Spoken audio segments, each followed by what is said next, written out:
Hey Reddit, when did your something's not right here gut feeling ever save you? Wife called me while I was at work just to say she was home from her night shift and planning to go to bed. She had worked night shift for years and never called me just to say she was home and going to bed before. She also sounded weirdly detached on the call. I asked her if she was okay. She said yes, just really sleepy. I got a weird feeling and told her I was going to leave work and come home. She told me I didn't need to. I said okay, and then I left work and rushed home anyway.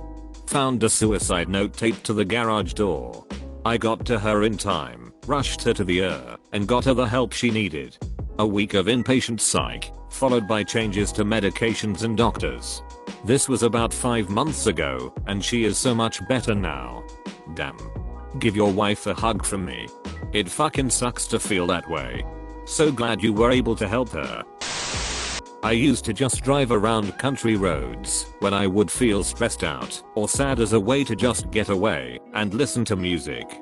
One evening I was driving with my best friend in the car and we're on a gravel road that has a huge hill. We were driving towards the sunset, but it was winter and the light was fading fast. As the car started down the hill I had this moment where I thought to myself my brights should be on, and I'd flicked them on, and at the bottom of this super steep hill stood 6 deer on the road. I slammed on the brakes and the car turned sideways and skidded to a stop like 4 feet from the deer. Those stupid deer didn't even move, they just stared into the passenger side of my car and my best friend pointed at them and said, "Hey, deer." The car was fine, we were fine, and Bambi was all good. I don't drive around like that anymore. They run away when you tell them to get a job. Every deer that doesn't move when I talk to them, no matter what, will every time run away when I say, get a job. They really don't want to work.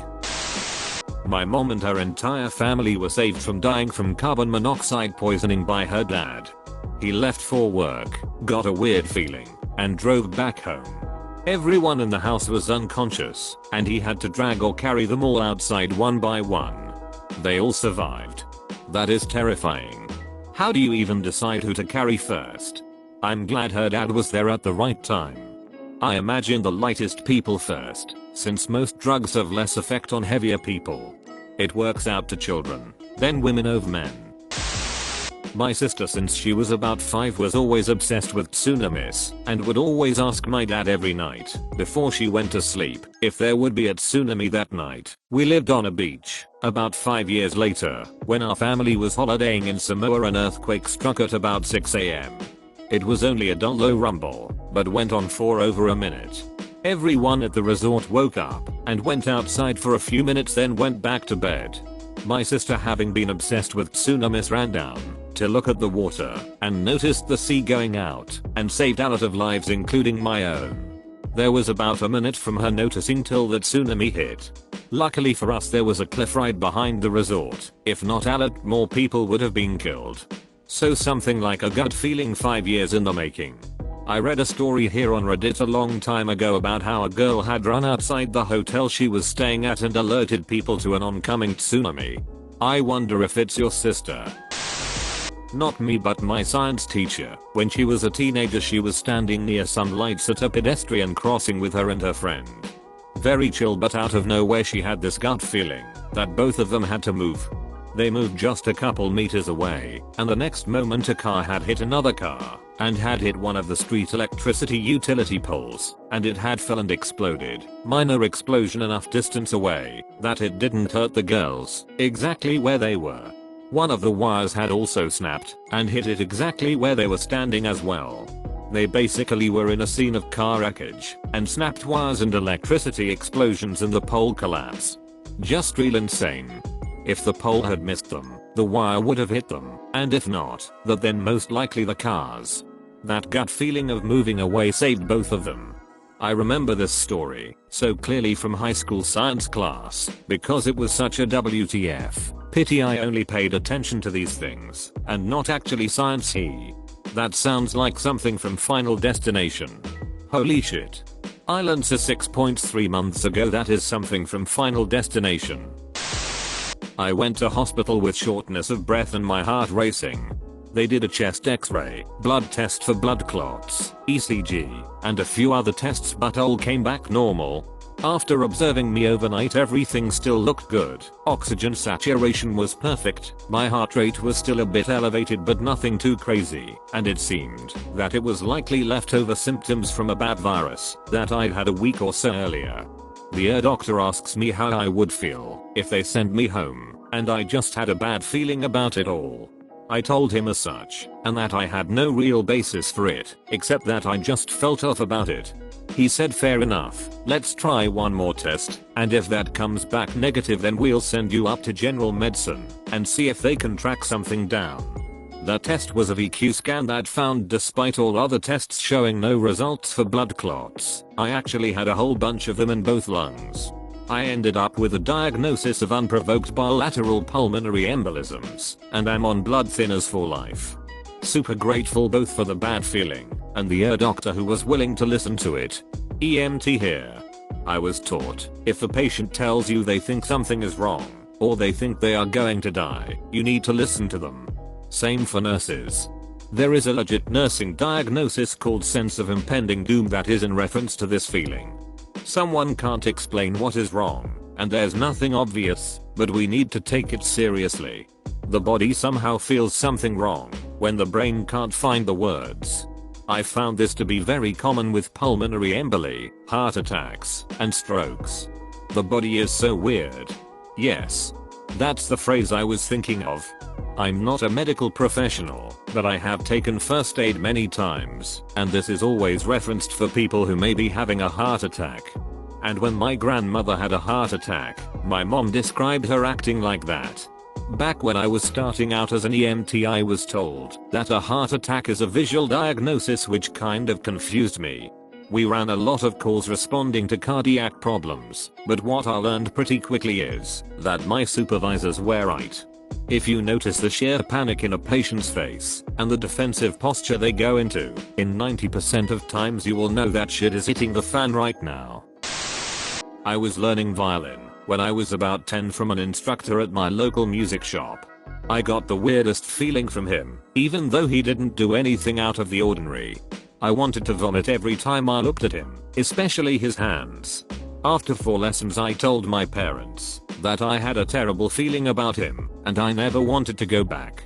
Luckily, they listened and didn't make me ever go to him again.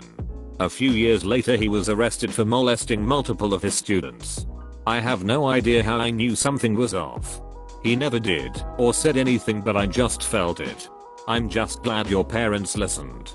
Yeah, I'm glad too, because some parents don't listen to gut feelings, and it frustrates me when bad things happen after because of a parent's ignorance. Because a kid's gut feel is always right. Sure, but finding another violin teacher costs nothing vs forcing them to keep going, and they get molested. Even if the kid's wrong, who cares?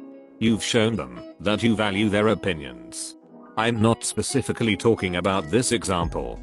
I'm just saying you can't just blanket agree with a kid's gut feel. But this is a kid's gut feel regarding their interaction with an adult stranger. But the comment I was replying to was more of a general thing. Okay. And the time you assume you shouldn't trust their gut feel, and they end up being molested. Pull your head in. I wasn't referring to the opus. The comment I was replying to was talking about blanket agreeing with a kid's gut feel. My kids has a gut feel about not eating their dinner. No. My kids has a gut feel about not brushing their teeth. No. My kid has a gut feel about leaving them alone with an adult. Fair enough. My kid has a gut feel about going to school because it's Wednesday. No. I woke up from a deep sleep at like 2 AM during a winter storm. Something wasn't right. I immediately went looking for my senior dog and couldn't find her anywhere in the house. My roommates had a tendency to let her out for a walk and forget about her, closing the door. I ran to the front of the house and found her laying on the welcome mat. She was hardly breathing and covered in snow. She had been outside alone for at the very least 5 hours. I moved out shortly after. Jesus, that's awful. Did your dog wind up recovering from the ordeal? Also, seriously, who the fuck forgets they let a dog out? Glad you got out of there.